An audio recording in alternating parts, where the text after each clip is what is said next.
부산 지역 이슈를 집중 분석하는 시간 헬로 이슈 토크입니다. 지난달 6일 국무회의 등 임명 절차를 거쳐 그간 공석이었던 국립한국해양대학교 제9대 총장으로 유동근 교수가 총장으로 공식 임용됐습니다. 석 달 가까운 리더십 공백 사태가 해소되면서 국립부경대학교와의 통합 등 현안 해결에도 진전이 있을 걸로 기대를 모으는 가운데 부산 해양업계 역시 향후 해양대의 운영 방안에 대해 주목하고 있는데요. 오늘 헬로 이슈 토크에서는 한국해양대의 최근 이슈가 교육계를 넘어 지역 해양업계에서도 관심이 높았던 이유와 앞으로의 기대에 대해 세밀하게 살펴보겠습니다. 오늘 말씀에 박인호 부산항발전협의회 공동대표와 함께합니다. 대표님 어서 오십시오. 네, 안녕하십니까. 네, 부산항발전협의회가 올해로 창립 25주년을 맞았습니다. 1월 25일에 창립 기념 행사를 가진 걸로 제가 알고 있는데요. 아직 모르시는 분들을 위해서 협의회 소개를 좀 부탁드리겠습니다. 저희들 1999년 1월달 출범했습니다. 네.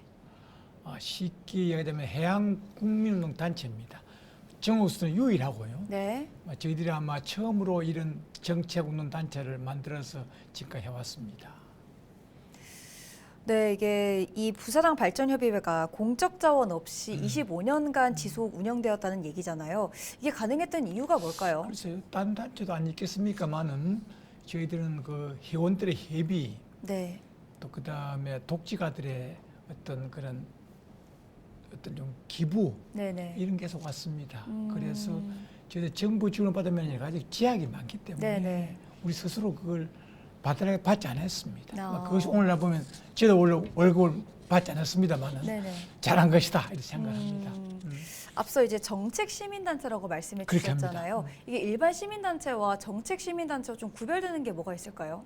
저희들은 시민운동을 중심으로 하지 않고 네. 해양국민운동을 해서 아, 왔습니다. 해양국민운동이요? 그렇죠. 네네. 음, 해양국민운동이 뭘까요? 그러니까 지금까지 이제 해수부 보호라든지 아, 네. 이런 여러 가지 지역 해양 해난 과제를 네네. 저희들 풀어갔죠. 아, 네.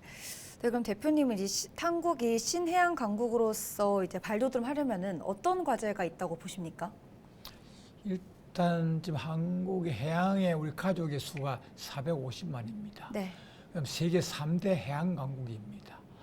근데 불구하고 지금 해양의 위상이 지금 국정의 중심에 서고 있지 못합니다. 아, 네. 그래서 좀 해양수산부의 위상이라든지 이런 게 좀 제대로 정립돼야 되겠다. 그리고 해양 산업이 국민 산업으로서 좀 자리를 잡아야 되지 않겠느냐. 네. 조금 더 대통령께서 정부에서 좀 더 해양을 관심을 가져달라는 이야기를 그럼 위상에 비해서 지금 국정 운영이 좀 부족하다고 말씀해 합니다. 주셨는데 국정의 중심의 자리를 못 잡고 있습니다. 어떤 점 때문에 좀 부족하다고 보십니까? 좀 딴 데는 대개 해양수산부가 굉장히 총괄 부처로서 큰 부처입니다. 네. 한국은 분산된 소부처예요. 아. 그래서 해양이 국정 중심의 자리를 잡지 못하고 있습니다. 이게 소부처라는 말씀이 부처들이 여러 개로 이렇게 다 쪼개져 있다는 예, 말씀이십니까? 우리 해양이 전부 다 12개 부처 네. 분산되어 있습니다. 아. 지금 인도네시아는 해양 부총리가 있습니다. 아, 네. 그 정도로 지금 해양이 굉장하게 가는데 유독 한국은 해양 국가인데도 아직도 해양이 제자리를 못 잡고 있다. 국정 중심에 서 있지 못하다 하는 게 제 생각입니다. 그럼 이 국정 중심에 좀 서기 위해서는 부처들이 좀 통합이 되고 좀 더 규모를 그러니까 키워야 우리 된다는 해양수산부 말씀이시죠? 부처가 좀 총괄 부처로서 해야 되고 앞으로 국가 해양위가 되어줘야 되겠죠. 네. 국가 해양위가 돼서 각 부처에 분산되어 있는 해양 관련 업무를 네. 조정하는 업무가 돼. 그래서 저희들이 지금 건의를 하고 있습니다. 네. 뭐 대표님이 이렇게 뭐 3대 해양 강국으로서의 입지를 더 다지기 위해서 네. 이제 부산항발전협의회 공동 대표로서 많이 그렇습니다. 노력을 하고 계신데요. 뭐 어떤 노력을 좀 많이 해오셨습니까? 특히나. 그건 제일 먼저 한 게 해양수산부 부활이었습니다. 네. 2008년도부터 5년 동안 폐지 반대하고 부활을 시켰습니다. 네. 그 다음에 저희들이 한진 해운 살리기 운동을 했습니다. 그 살리지는 못했지만 오늘날에 한국해양기능공사를 만드는 네. 기반이 되었습니다. 세 번째가 처음으로 부산항만공사를 만들었습니다. 네. 이런 것들이 한국 해양에 하는 기반 모체가 되지 않나 네. 생각을 합니다. 뭐 이렇게 많은 활동을 해오시면서 네. 그럼 특히나 뭐 보람을 느꼈던 순간도 있을까요? 성취죠. 아, 네. 저희들이 열심하게 한 게 성취됐다는 것은 아주 제 인생의 큰 보람이고 아주 이거는 정말 늘 고맙게 생각합니다. 네. 뭐 해수부 부활이나 뭐 이런 성취들을 앞서 좀 말씀해 주셨는데 또 다른 뭐 기억에 남는 성취가 있으십니까?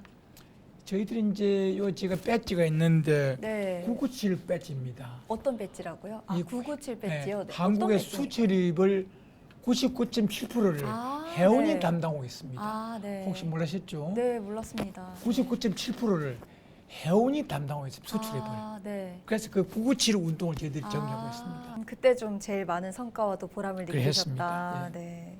최근 이제 한국해양대학교에 새로운 총장이 취임을 음. 했잖아요. 그간 부산 지역사회와 해양업계가 이 총장 임명에 특히나 주목한 이유는 그럼 무엇일까요?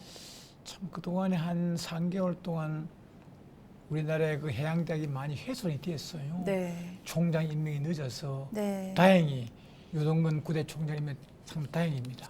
해양대학은 단순한 대학보다는 저희 싱크탱크고 해양에 네. 또 리더입니다. 한국 해양대학이 2개밖에 없습니다. 네. 그러면 대단히 부산 지역사회나 한국 해양계가 대단히 중요한 요소다 이렇게 그렇죠. 생각합니다. 네.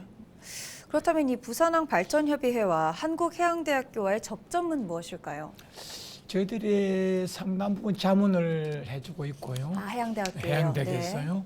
또 저희들이 해양대학교 학생들의 어떤 인재 육성 네. 상당히 많이 해서 그분들이 우리 해양을 일구는 리더이기 때문에 네. 많은 연계를 가지고 왔습니다. 특히 오션배라든지 네. 아직은 프로젝트를 앞으로 이제 할 작정입니다. 뭐 그러면 이제 한국해양대학교에 뭐 교육을 지원하면서 기억에 남는 일화나 이런 것도 있을까요? 일화 같은 거는 없고 항상 힘든 일만 많았습니다. 아, 그래요? 어떤 게 특히 힘드셨을까요? 여러 가지 이제 정부를 상대로 해서 운동을 한다든지 네. 또는 그 어떤 정부의 논리를 우리가 반박할 만한 논리를 개발하고 네. 그러니까 해양대에 많은 도움을 받았습니다만도 네. 많이 힘들었습니다. 또 네. 대학은 공립대학은 제약이 많습니다. 네, 네. 아, 그렇죠. 함부로 하지를 못해요. 아, 네. 저희들은 자유스러운데 어떤 그런 또 제약이 많기 때문에 네.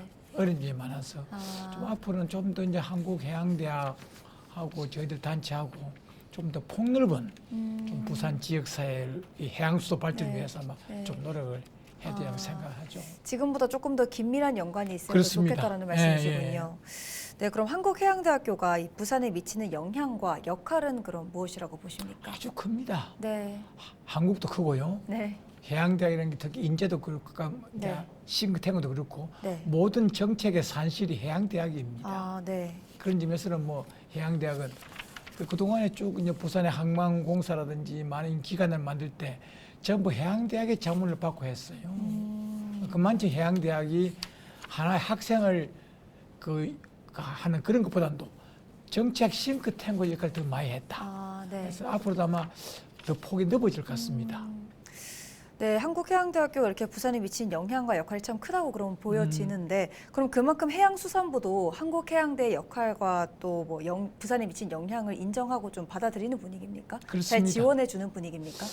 지원은 제가 알지 못하겠는데요. 네네. 이제 아마 지원을 이렇게 하고 있는 줄 알고 있는데 좀 더 좀 해양수산부가 좀 적극적으로 이제 앞으로 이 이제 유니온 대학 말하자면 연합대학으로 되면은 네. 국가나 정부가 지원이 있을 것 같습니다.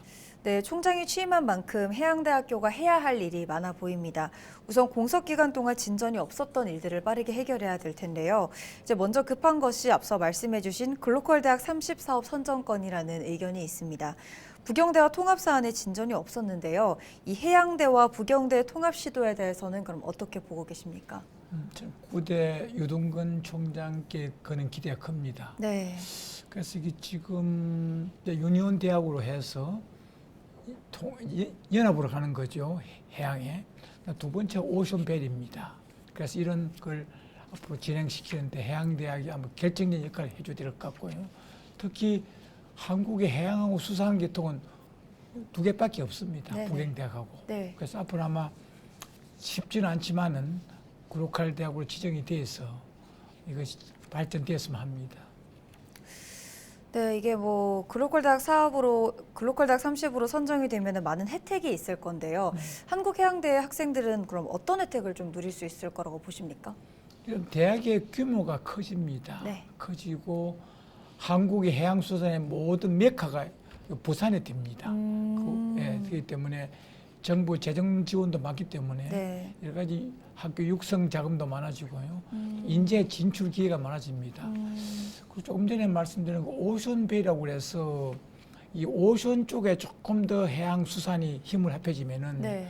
아마 세계적으로도 가장 유명한 이런 대학이 되리라는 생각이 들죠. 아, 그럼 뭐 더 앞서가면 이제 한국 해양계의 발전과도 또 직결이 된다고도 볼 수가 있겠군요. 그렇습니다. 지금 해양대학이 조금 규모가 적어요. 네.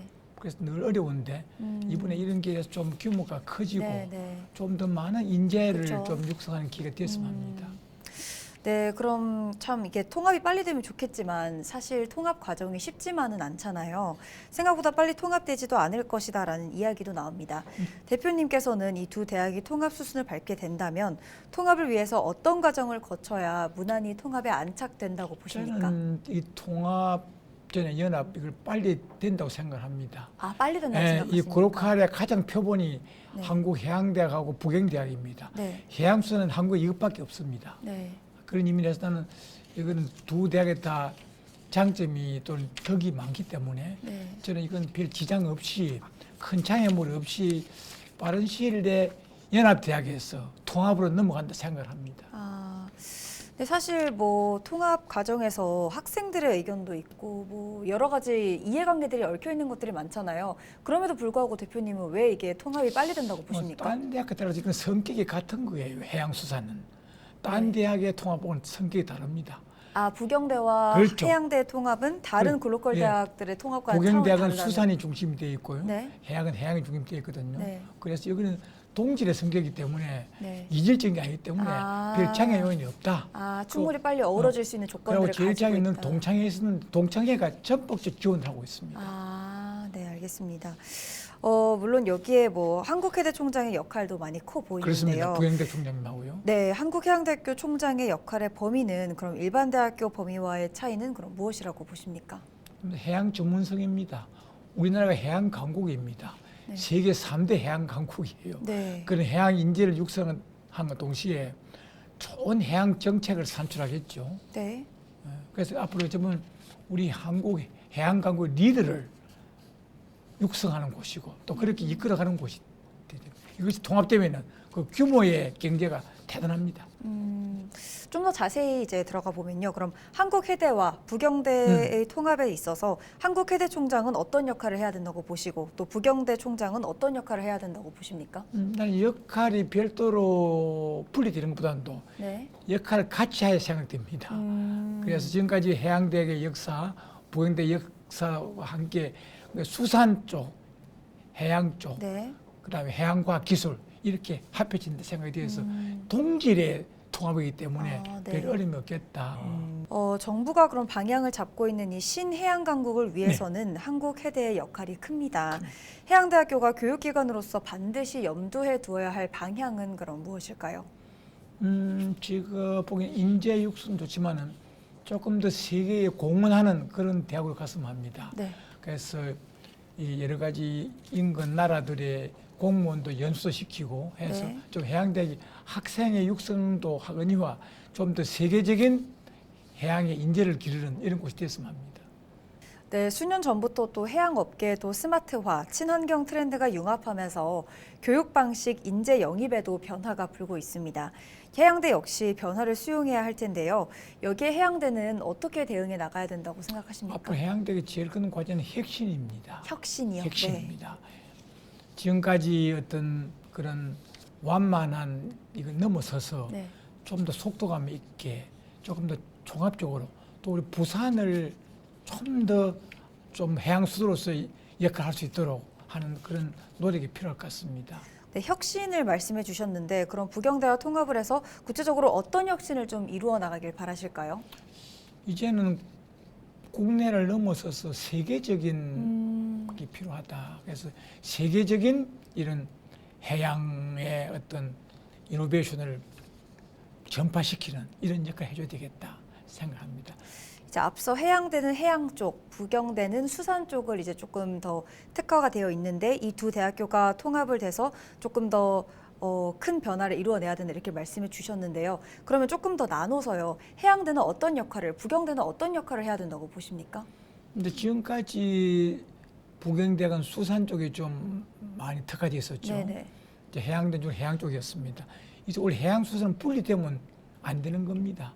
통합을 해서 인재를 육성시키고 아까 스마트라든지 환경이라든지 해양과학 기술을 발전시켜 줘야 되거든요. 그 지금까지 분리됐기 때문에 그 효과가 적었다는 겁니다. 이제는 통합의 이익을 네. 앞으로 이제 가져와야 된다 생각합니다. 그럼 대표님 지금까지 우리나라의 해양 업계가 해양과 수산이 좀 많이 분리됐다고 보시는 편입니까? 그렇습니다. 어떤 면에서 좀 많이 분리가 됐을까요? 해양대학에서는 수산을 하고 있지 않죠. 네. 또 수산대학은 또 해양을 하고 있지 않습니다. 같은 바다 산업이에요. 네네. 네. 바다가 양쪽 갈리면 안 되겠죠. 그래서 이번에 이걸 꼭 같이 연합을 하든 통합을 하든 되면 아주 한국 해양 강국에 아마 큰 바람이 불리할 생각을 합니다. 그럼 해양과 수산이 통합이 되면은 어떤 변화가 제일 크다고 보십니까? 이제는 국정 과제가 1호가 해양수산이 되겠죠. 네네. 또 해양이 국민 산업으로서 자리매김하는데도 네. 큰 역할을 할 것입니다. 올려서 아마 세계적인 그런 인재 배출 안 되겠습니까? 네. 나는 그런 의미에서 이제는 한국 해양이 세계 해양수산대가 되리라 생각을 합니다. 네, 하지만 이게 최근 부산 인구가 줄어들고 있고 청년 역시 수도권으로 많이 유출되고 있습니다. 여기에 한국해양대학교는 그럼 어떤 준비를 해나가야 할까요? 앞으로 수도권에 가지 않고도 네.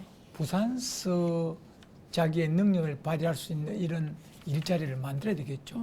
그래서는 저는 해양대학과 부경대 합해지면 규모의 경제가 커서 네네. 상당히 일자리를 만드는 게 좋을 것 같고 특히 나는 해양수산대학이 통합되면 그 안에 창업대학을 만들어줬으면 좋겠습니다. 네네. 많은 창업을 했으면 싶습니다. 대학 안에 바로 창업회사를 가지고 있으면 하는 생각이 듭니다.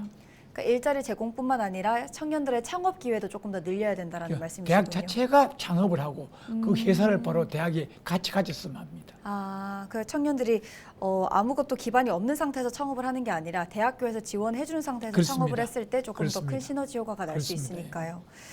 네, 한국해양대학교가 이제 앞으로 빠르게 정상화될 것으로 보이는데요. 여기에 부산해양업계와 부산항발전연구소가 어떤 뒷받침을 해야 된다고 보십니까? 저희들은 이제 외부 환경 조성입니다. 네. 환경을 인재가 육성이 되고 교수님들이 충분하게 연구할 수 있는 이런 환경을 만드는 데 최선을 다하겠습니다. 네, 그럼 시대에 발맞춰서 변화와 발전을 거듭하는 한국해양대를 위해서 마지막으로 메시지 한번 남겨주시죠. 조금 전에 말씀을 드렸는데 유동근 신임총의 기대가 큽니다. 네네. 특히 그분의 오션베리 구상을 잘 실천되기를 바라고요.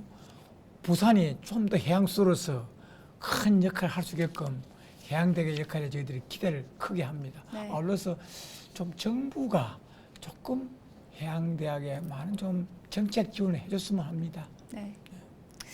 네, 부산 해양업계의 미래와도 직결된 이 한국해양대학교가 더 큰 미래를 그려나가길 바라면서 오늘 말씀 여기까지 듣겠습니다. 고맙습니다. 고맙습니다. 네, 새로운 계절이 시작됨과 동시에 한국해양대학교는 이번 신임 총장 임명으로 미래 현안 논의도 속도를 낼 전망입니다. 특히 지역에서는 부산에서 두 번째로 탄생할 부경대와의 글로컬 대학 30 선정에 기대를 걸고 있는데요. 두 학교가 함께 해양수산과 부산을 대표하는 국립대학으로 선장하기 위한 구체적 논의의 진전을 기대해보며 오늘 헬로 이슈 토크는 여기서 마무리하겠습니다. 지금까지 말씀에 박인호 부산항 발전협의회 공동대표와 함께했습니다. 시청해주신 여러분 고맙습니다.